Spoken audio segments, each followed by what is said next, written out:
All right, music fans, welcome back. Harmless Dave here, talking real music in real time for real people just like you and just like me. All right, before we get started, I'm going to do a video about Foreigner not getting into the Rock and Roll Hall of Fame. And it's kind of interesting, but then I'm going to pretty much call out the Hall of Fame at the very end of everything. But before I go and do that, I've been promoting this album from last year. This is what happens. Great music comes out, people miss it. It just goes into the memory hole, and then nobody talks about it. So I'm going to continue to promote things that I like, and it's going to be random. It's not going to be just what came out last week, because I might find something that's like 5 years old that I've never heard and just share it with people. Or I could be just randomly listening to some music that I hadn't listened to in a number of years, and I figure I'll share it with folks. This album, Houston, is the name of the band. Yeah, I know what people are thinking. Look, it looks like a Boston album cover, kind of. Yeah, Boston, Houston, you get where they're coming from here. That's what they're trying to do. This is their fourth album, cleverly entitled Four. And if you like, say, 80s pop, with lots of good guitar work and twists and turns. Some songs are more pop, others are more rock. On one track, I hear like Michael Sembello. That's a reference point as far as what I'm hearing in my head, but you might hear other reference points on this record. If you lived through the 80s, or you just like to go back to the 80s, say you're not a geezer like me, but you appreciate the music of the 80s.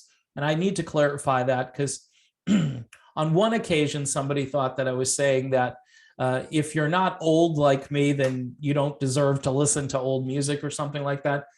That's not what I'm trying to say. But in any event, I'm harmless. Remember, it's harmless, Dave. It's not like I'm irritating you on purpose, Dave, but some people think that's what I do for a living. Anyway, Houston 4, really good. Check it out. This album, I don't know, kind of went under the radar, and I'm talking about Foreigner. So if you like Foreigner, you might like Houston, just saying. Now, getting to Foreigner, Lou Gramm, he's been doing some pretty candid interviews. He doesn't give a lot of interviews, but when he does, he just lets it rip. And there's this thing going on that has to do with the Hall of Fame, where Foreigner's old manager, along with Mick Jones, basically were trying to strong arm the Hall of Fame to induct Foreigner in. And something gets said that's just really over the top here. Lou Gramm says, Mick and our manager went in there and had a big blowout with the head of the Rock and Roll Hall of Fame and a couple of the executives there. It ended up that they told Mick and our manager, I don't care what you've done. I don't care what you do.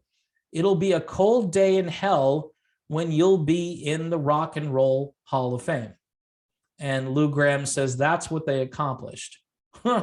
Okay, so Lou is kind of laying this at the foot of this old manager and Mick Jones. Now, obviously, they're to blame for trying to strong arm this organization, which quite honestly just doesn't care. They don't care about how many people really like a band. But in order to get in, you have to have, number one, I think, the right political views, or you have to be somewhat neutral or innocuous when it comes to politics. And I'm talking about not music politics. I'm talking about actual politics.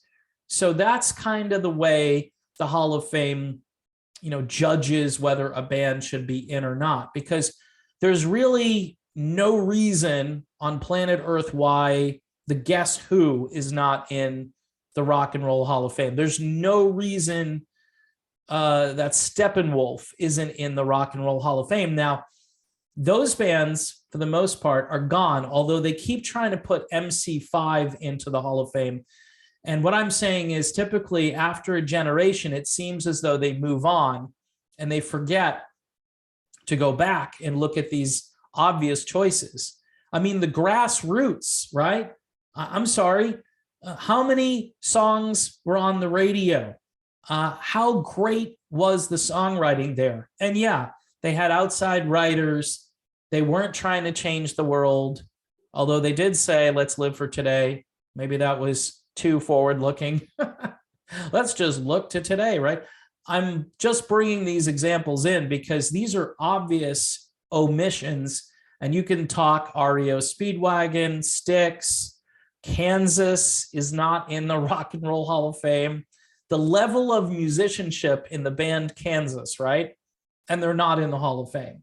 And I don't even think they've ever been nominated. And why do you think that is? Well, again, Kerry Livgren, his worldview, the way they wrote songs, they weren't all that interested in promoting decadence and all of the stuff that apparently, gets you nominated and at times inducted. That's why MC5, who shot their mouth off a lot, and yeah, maybe they could play their instruments. I think Uncle Ted Nugent likes MC5. They're from the Detroit area. Maybe they get in, but they don't get in before a whole bunch of other people. And that's always my point. Now, getting back to the Hall of Fame and Foreigner, here's my rebuttal to the Hall of Fame. I don't care how much you don't like this band. They've earned the right to be in the Rock and Roll Hall of Fame. And your bias against Mick Jones and the old manager who made this play to try to get the band in, that bias shows that you're just a political institution and you're really not that concerned about putting good music on display for people who actually go to the Hall of Fame and will see, hey, there's Foreigner. Both Mick Jones and Lou Gramm are in the Songwriters Hall of Fame. To me, that's more prestigious because writing great songs is a hard thing to do.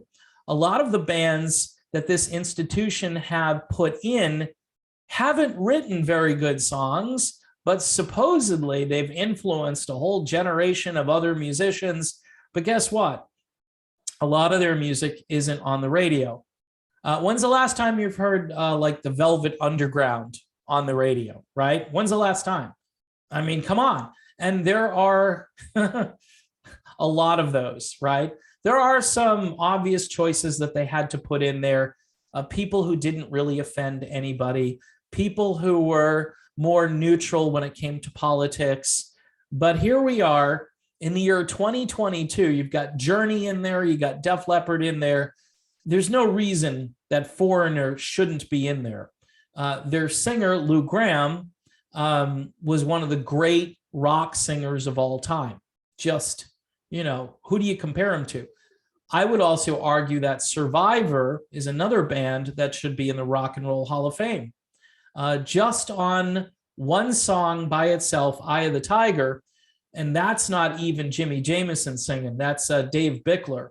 But they created some great music, very mainstream, and not at all like what the Rock and Roll Hall of Fame wants to put into their hallowed institution. I say that with a bit of sarcasm. But I really, like they say, I don't care what you guys have accomplished. Here's what I say back. I don't care what kind of institution you are. You shouldn't be ignoring a band like Foreigner. I don't care what they've done to offend you. They didn't play your political game. They didn't kiss the ring of the founder or the president or whatever you want to call the dude who runs the Hall of Fame. Who cares? Is the music good? Do the fans like it? Yeah. But if this band ever got nominated, which they won't get nominated, I bet you they win the fan poll. I bet you they just destroy the fan poll. Although it's not like a band that is really on the upward trajectory anymore. Yes, they're out there touring. I know Mick Jones is getting close to pulling the plug and not touring with Foreigner anymore, and they'll continue. My bet is on the fact that they will continue without Mick Jones. And maybe that will help. I don't know. Lou Gramm seems to think that Mick and the old manager just completely blew it. And maybe they did. Maybe they made it so Foreigner can't get in to the Hall of Fame. But guess what? I don't care who they offended. I don't care what strategy failed. I mean, this whole begging and pleading. I know when Chicago got into the Hall of Fame, their manager made this friendly play, sent out, the first 4 albums or whatever, first 3 albums, and said, hey, based on these albums, what do you think? I mean, they didn't send out any of the 80s David Foster material because I'm sure the Hall of Fame would have said, no, are you crazy? 80s Chicago? No, but the first 3 albums, which were very progressive and very groundbreaking.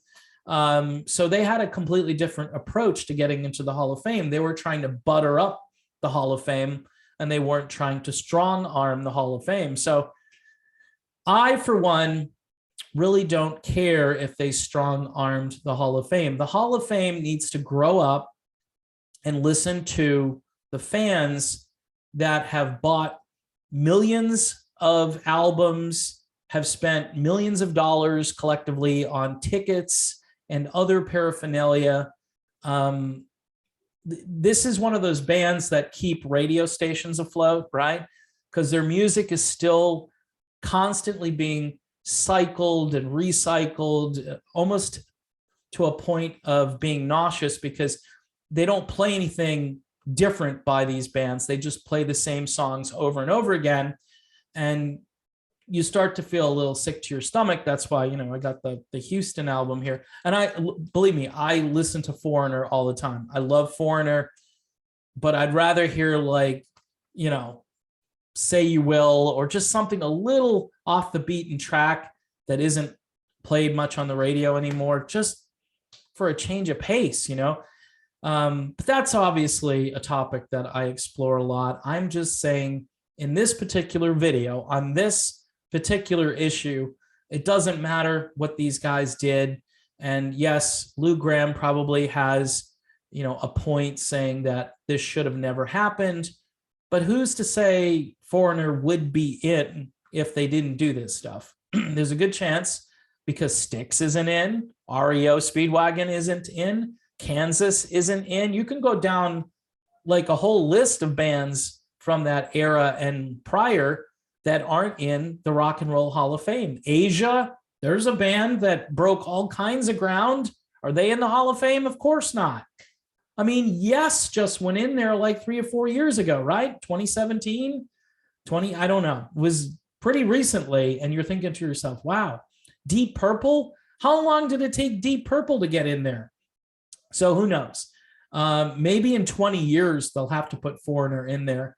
And Kelly Hansen will probably still be the lead singer then.